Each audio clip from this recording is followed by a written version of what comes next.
നമസ്കാരം. ഇൻസൈഡിലേക്ക് സ്വാഗതം. ഏറെ വിവാദമായ ചർച്ചയായ കണ്ണൂർ ADM ആയിരുന്ന നവീൻ ബാബുവിന്റെ മരണം ഇപ്പോൾ വീണ്ടും ചർച്ചയാവുകയാണ്. നവീൻ ബാബുവിന്റെ മരണത്തിലേക്ക് നയിച്ച പല കാര്യങ്ങളിലും ദുരൂഹത തുടരുന്നതിനാലാണ് കുടുംബം ആദ്യം CBI അന്വേഷണം ആവശ്യപ്പെട്ട് ഹൈക്കോടതിയെ സമീപിക്കുന്നത്. എന്നാൽ അതും നടന്നില്ല. ഇപ്പോൾ കുറ്റപത്രം സമർപ്പിച്ചിരിക്കുകയാണ്. അതിൽ നവീൻ ബാബുവിന്റെ കുടുംബത്തിന്റെ ആവശ്യങ്ങൾ വെറും സാങ്കേതികത്വത്തിൽ തള്ളുകയാണ് കേരള പോലീസ്. മരിച്ച നവീൻ ബാബുവിൻ്റേത് കൊലപാതകമല്ലെന്ന് തെളിയിക്കാനുള്ള വ്യഗ്രത കുറ്റപത്രത്തിലുണ്ട്. അതിനിടെ അഴീക്കോട്ടെ പ്രശാന്തൻ ആരെന്ന ചർച്ചയും കുറ്റപത്രം ഉയർത്തുന്നുണ്ട്.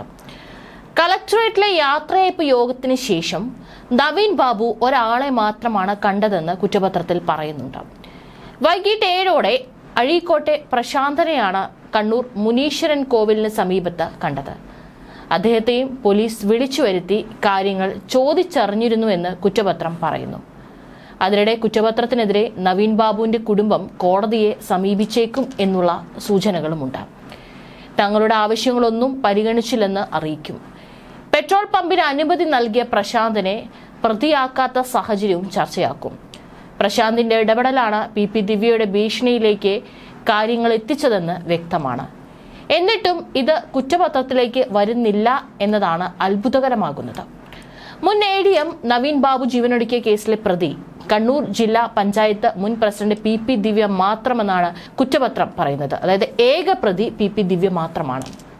ദിവ്യയുടെ അധിക്ഷേപത്തിൽ മനം നൊന്താണ് നവീൻ ബാബു ജീവൻ ഒടുക്കിയതെന്നും ആസൂത്രിതമായ അധിക്ഷേപമാണ് പ്രതി നടത്തിയതെന്നും പോലീസ് തയ്യാറാക്കിയ കുറ്റപത്രത്തിൽ പറയുന്നു.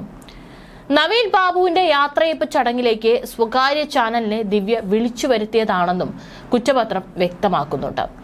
ശാസ്ത്രീയ തെളിവുകളടക്കം ഉൾപ്പെടുത്തിയ കുറ്റപത്രം കണ്ണൂർ റേഞ്ച് DIGക്ക് സമർപ്പിച്ചു.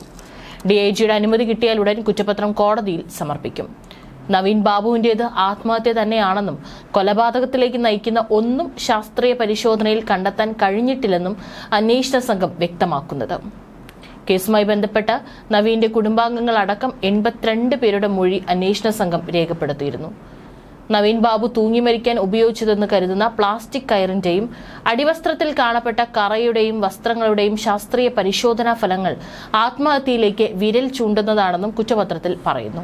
മഞ്ഞ നിറത്തിലുള്ള പ്ലാസ്റ്റിക് കയർ ഉത്തരത്തിൽ കെട്ടുമ്പോൾ കൈവിരലിലെ നഖങ്ങൾക്കിടയിലും കയറിന്റെ അംശങ്ങൾ കണ്ടെടുത്തു. അടിവസ്ത്രത്തിൽ കണ്ട കറ തൂങ്ങി നിൽക്കുമ്പോൾ സംഭവിച്ച ഭയത്തിൽ നിന്നോ മറ്റോ ആയിരിക്കുമെന്നാണ് പറയുന്നത്. ഇൻക്വസ്റ്റിൽ ഈ കറ നിരവധി സംശയങ്ങൾ ഉണ്ടാക്കുന്നുണ്ട്. എന്നാൽ അതെല്ലാം ഏകപക്ഷീയമായി തള്ളുകയാണ് കുറ്റപത്രം. നെഞ്ചിൽ അതിശക്തിയായി ആരോ ഇടിച്ചതിന്റെ ഫലമാണ് മരണമെന്ന ആക്ഷേപം സജീവമായിരുന്നു. ഇതിനുള്ള സാധ്യതകൾ തള്ളാൻ വേണ്ടിയാണ് ഭയത്തിന്റെ സാധ്യത ചർച്ചയാക്കി പോലീസ് പഴുതടയ്ക്കുന്നത്. കണ്ണൂർ ഗവൺമെന്റ് മെഡിക്കൽ കോളേജിലെ ഫോറൻസിക് വിഭാഗം മേധാവി ഡോക്ടർ TM പ്രജിത്തിന്റെ നേതൃത്വത്തിലാണ് പോസ്റ്റ്മോർട്ടം നടത്തിയത്. അതിൽ തൂങ്ങിയ മരണമെന്നാണ് കണ്ടെത്തിയത്. ശരീരത്തിൽ മറ്റു മുറിവുകളൊന്നുമില്ല. കൊന്നു കെട്ടിത്തൂക്കിയതാണെന്ന സംശയം ഡോക്ടർ പറഞ്ഞിട്ടില്ല. ഇൻക്വസ്റ്റിലും അത്തരം സംശയത്തിന് കാരണമായ തെളിവുകൾ കിട്ടിയിട്ടില്ല. മരിക്കുന്നതിന് തൊട്ടു മുൻപ് പുലർച്ചെ 4:56 ഭാര്യ മഞ്ജുഷയുടെയും സഹോദരൻ പ്രവീൺ ബാബുവിന്റെയും മൊബൈൽ ഫോൺ നമ്പർ സഹപ്രവർത്തകനെ സന്ദേശമായി അയച്ചു കൊടുത്തത് മരണവിവരം അറിയിക്കാനാണെന്ന് തെളിവായി കുറ്റപത്രത്തിലുണ്ട്.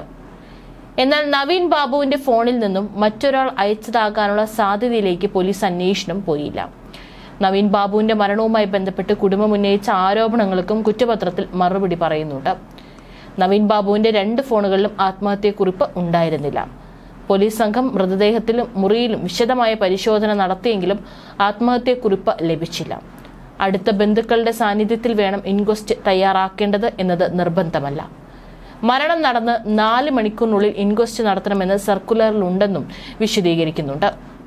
പത്തനംതിട്ടയിൽ നിന്ന് 12 മണിക്കൂറോളം യാത്രയുള്ളതിനാൽ ഇൻക്വസ്റ്റ് അടക്കമുള്ള നടപടികൾ പൂർത്തിയാക്കാൻ സഹോദരൻ കളക്ടറേറ്റ് ഉദ്യോഗസ്ഥരോട് ഫോണിൽ നിർദ്ദേശിച്ചിരുന്നു. ഒക്ടോബർ 15 രാവിലെ 10:45 11:45 ഇടയിലാണ് ഇൻക്വസ്റ്റ് നടത്തിയത്.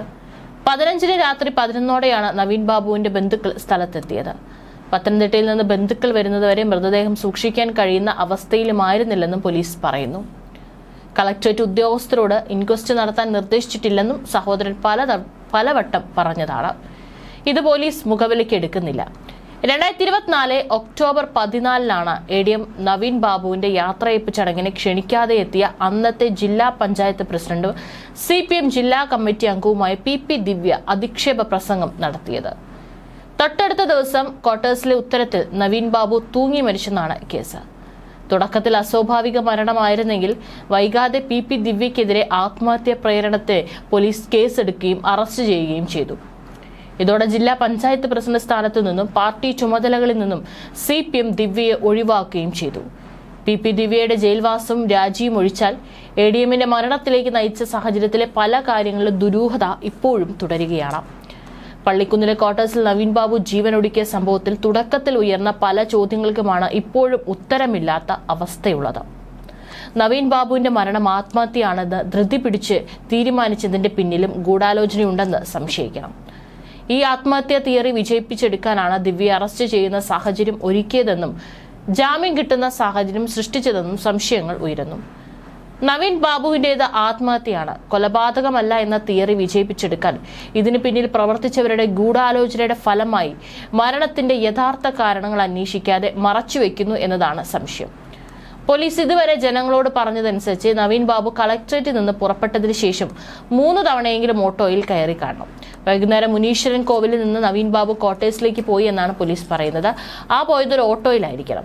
കുറച്ചു കഴിഞ്ഞ് ക്വാർട്ടേഴ്സിൽ നിന്ന് നവീൻ ബാബു ഓട്ടോയിൽ റെയിൽവേ സ്റ്റേഷനിലേക്ക് പോയി എന്ന് പറയുന്നു. സ്റ്റേഷനിൽ ചെന്നപ്പോൾ ട്രെയിൻ പോയതിനാൽ നവീൻ ബാബു അവിടെ പുലർച്ചെ 1:30 വരെ ഇരുന്നു എന്നും ഒക്കെ ഒരവസരത്തിൽ പുറത്തു വന്നിരുന്നു. അതിനുശേഷം വീണ്ടും ഓട്ടോ പിടിച്ച് പള്ളിക്കുന്നിലേക്ക് പോയി. നവീൻ സഞ്ചരിച്ച ഈ 3 ഓട്ടോക്കാരെ കണ്ടെത്തിയോ?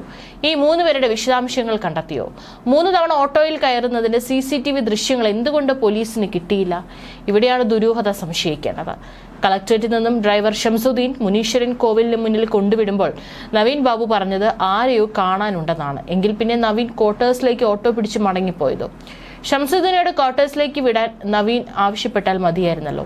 ക്വാർട്ടേഴ്സിലെ എല്ലാ സാധനങ്ങളും എടുത്ത് താക്കോൽ പോലും ഏൽപ്പിച്ചതിന് ശേഷമാണ് നാട്ടിലേക്ക് പോകാൻ ഇറങ്ങിയ നവീൻ ബാബു വീണ്ടും ക്വാർട്ടേഴ്സിലേക്ക് പോകാൻ തീരുമാനിച്ചെങ്കിൽ എന്തുകൊണ്ട് ഡ്രൈവറോട് അവിടെ ഇറക്കാൻ പറഞ്ഞില്ല? താക്കോൽ എവിടെ എന്ന ചോദ്യവും അവശേഷിക്കുന്നു. താക്കോൽ ഏൽപ്പിച്ചെങ്കിലും തിരിച്ചു മേടിച്ചതായി സൂചനയില്ല.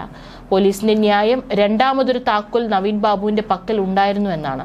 അത് എത്രമാത്രം സത്യമാണെന്ന് ആർക്കും അറിയില്ല. ആത്മഹത്യ ചെയ്യാൻ വേണ്ടി ആരും അറിയാതെ നവീൻ ബാബു വീണ്ടും ക്വാർട്ടേഴ്സിലേക്ക് പോകാൻ തീരുമാനിച്ചു എന്നായിരുന്നു പോലീസ് ഭാഷ്യമെങ്കിൽ മനസ്സിലാക്കാമായിരുന്നു. കാരണം ഡ്രൈവർ അറിയേണ്ട ഞാൻ പോയി എന്ന് അയാൾ കരുതിക്കോട്ടെ എന്നുള്ള കരുതലായി കണക്കാക്കാം. പക്ഷേ ക്വാർട്ടേഴ്സിൽ പോയ നവീൻ ബാബു അവിടെ നിന്ന് ട്രെയിൻ കയറാൻ വേണ്ടി വീണ്ടും എത്തിയെന്നും ആ ഓട്ടോ വൈകിയെന്നും അതുകൊണ്ടാണ് ട്രെയിൻ പോകാതിരുന്നതെന്നും അതുകൊണ്ടാണ് അവിടെ തന്നെ ഇരുന്നതെന്നാണ് CCTV ദൃശ്യങ്ങൾ തെളിയിക്കുന്നതെന്ന് പോലീസ് ആദ്യഘട്ടത്തിലൊക്കെ തന്നെ പോലീസ് ഒരു സൂചനകൾ മാധ്യമങ്ങളിലൂടെ പുറത്തു വന്നിരുന്നു. ഏതായാലും ഇന്നും ദുരൂഹത നിലനിൽക്കുന്നു. സംശയത്തിന്റെ പഴുതടയ്ക്കാനുള്ള പോലീസ് ഭാഷ്യമാകാം. അക്കാര്യത്തിലൊക്കെ തന്നെ പല ദുരൂഹത നിലനിൽക്കുന്നുണ്ട്. ഏതായാലും ഇനി എന്താണ് കുടുംബത്തിന്റെ തീരുമാനം എന്നുള്ളതാണ്. ഒരുപക്ഷെ കോടതിയെ സമീപിക്കാനുള്ള സാഹചര്യമുണ്ട്. പക്ഷെ എന്തായിരിക്കും ആ ഒരു കാര്യത്തിൽ തീരുമാനം എടുക്കുക എന്നുള്ളത് കാത്തിരുന്ന് കാണാം.